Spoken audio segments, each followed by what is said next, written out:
This is a crazy story, so I dug deep into this, and let's go ahead and put this up there on the screen. So it leaked out yesterday that the new funding bill for Congress has snuck in more than $12 billion more in Ukraine-related aid. Now, the reason why this whole story is convoluted is that right now, we're actually on the verge of a government shutdown at the end of the week. Most of the people I spoke to don't expect any actual shutdown to happen, but the new legislation wasn't released actually until yesterday night, Krystal, and it's a funding package to basically avert the government shutdown and push it out through December 16th. Why December 16th? Because they like to push it out until after the election so they can all go home and they can campaign for re-election. Now, what's happening though is that this is normal stuff, right? They need to put disaster relief funding, like DEA funding. Actually, Chuck Schumer got fooled into like trying to appropriate new money to a drug that literally doesn't exist. So that's funny. We could do a whole story on that later. That one. It's called Rainbow Fentanyl. It's a hilarious story in its own right. So we can continue down the line of all of these normal government functions that have to be funded, etc. And then $12 billion check for Ukraine. Snuck in there, absolutely no debate, nothing, and no even real clarity right now as to what type of aid that this actually is. Just what we know. Blank check. This is, like I said, I have dug as deep as I can. It's effectively a blank check to the administration. And the crazy thing about these types of aid that we continue to give the president is it is literally up to his sole discretionary authority. Right. So we have certain types of aid that we are giving to Ukraine. There's humanitarian aid, there's military aid, and then there's economic aid. Economically, we've basically eliminated their debt and backstopped their entire financial system and central bank. Humanitarian, we continue to give the majority of the humanitarian aid to Ukraine, and also, refugee camps, all that. I generally don't have a problem with that. Yeah. It's the military aid where I'm like, this is crazy because it has no restrictions whatsoever. Right now, we still don't even know the dollar amount of the actual military aid of this $12 billion that will being spent, and it continues to be completely up to the Biden administration as to what type of quote-unquote offensive weapons that we're going to be giving. It literally lies with him as to whether Ukraine gets basically anything that the U.S. military has its hands on. Wow. Oh, you want to strike into Crimea? That's up to Biden.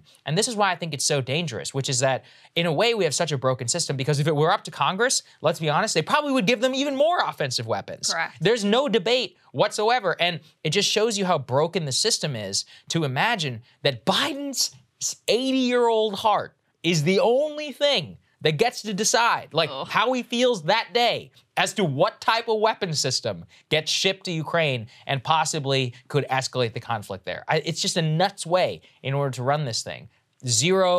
Absolutely zero, review. There's no Rand Paul inspector general. Remember, Right. Rand Paul was like, look, I'm not even going to vote against this aid. Just have an inspector general to track where it goes. Nope, can't even have that. No question. People acted like that was a crazy idea. I mean, it's been over 6 months now. Remember that CBS News report that we covered about how only 30% or whatever of the weapons were reaching the front line in the beginnings of the war? They're like, oh, so they eventually took that report down because they're like, well, now apparently it's more. I'm like, yeah, but in the first couple of months, I would still like to know what right. happened to the other 70. Right. So where did it all go? And okay, so let's do a follow-up report. Yes. Okay, what's the percentage now? What's the percentage now? We've seen precious little reporting on that front. I don't think it's an accident that these funding bills, every single time we've had another funding package, and I really have completely lost count of how many there have been at this point, it is so hard to even find news reports about them. These are significant. I can't think of anything more important for the public to know about and debate the details of, because as you're pointing to, Saagar, the details here really, really matter, which is something the administration, fortunately has seemed to understand, and they've been reluctant to give Zelensky last thing that he wants. But again, we're just wishing and hoping that Biden continues to exercise some kind of restraint in terms of the longer range missiles here. And there's a reason why it is not covered extensively and not subject to public debate, which is that, the public is not super keen at this point. We covered that polling on continuing to send this amount of aid, this amount of weapons, especially when you compare to, our European allies and the amounts that they are sending. So the way that they get around that, rather than actually covering it and having a debate and, treating it like an active piece of democracy, which it should be, is just to kind of bury the news and hope nobody really notices, which has basically worked so far. Oh, absolutely. Let me just read people what it sounds like in the law. This is the law. This would be the law of the land if this thing passes. For any additional amount of operation and maintenance Army, $654 million will remain available until September 30th, 2023 to respond to the situation in Ukraine and for related expenses. That's it.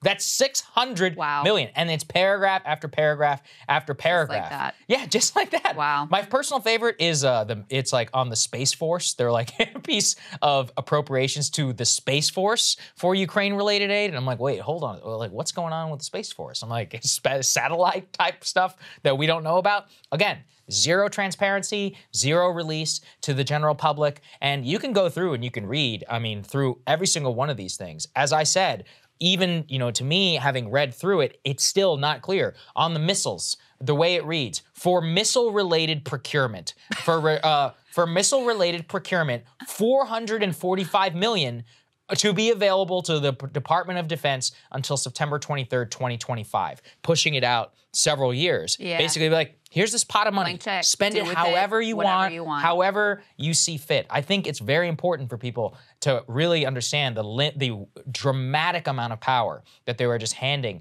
the executive branch in this situation. And it's dangerous. And no debate. I mean, in terms of overall aid, the $12 billion alone is more than every single country on earth has given to Ukraine, including the combined European Union. To the only country that even comes close is the UK. In terms of military aid, the new military appropriations, if they do reach $6 billion or so, which is just half of this, will also be more than every single. So the supplemental $12 billion to the 44 that we've already appropriated is like, I believe, about 7 to 10 times larger than every single other entity, not just country, entity that exists. That's outrageous. We covered that poll from the Concerned Veterans of America. Americans are fine sending money to Ukraine, especially humanitarian aid. Okay, you can't, Americans are completely fine shipping money to Ukraine. They just want the Europeans to step up. The only counter I've heard is like, yeah, but percent GDP, Estonia is like this big, all right? It's smaller than a national park on the East Coast. That doesn't mean, to say that percent GDP is what matters and not overall, especially when overall is such a massive overlay compared to every single other nation. I just think it's totally outrageous in order to argue this. Well, I get that the Europeans are dealing with energy crisis and all that, but they're the ones who have to deal with this. It's their border, not ours. Well, let me also say that, at least with the military aid, you can say, well, the Ukrainians have deployed it effectively. I mean, it really was put up or shut up time for Zelensky. He put up. Fair. They had a very effective offensive action. That's why Putin is on his back foot. Now, I think that we are in a very dangerous, in a certain way, situation now as well, where the risk of some sort of use of a nuclear weapon, tactical, quote unquote, or some sort of a test has probably never been higher because he is so stressed and is, backed into such a corner. But the piece that we also have never really assessed, whether this worked the way it was intended, whether it's accomplishing our goals, whether it's hobbling our populations, is the economic sanctions. Yeah. I mean, again, you talk about areas where there has been precious little journalism. Producer James did send us a story this morning that was really good. I was reading it. Yeah, that was about the effectiveness or lack thereof of these sanctions from Foreign Affairs.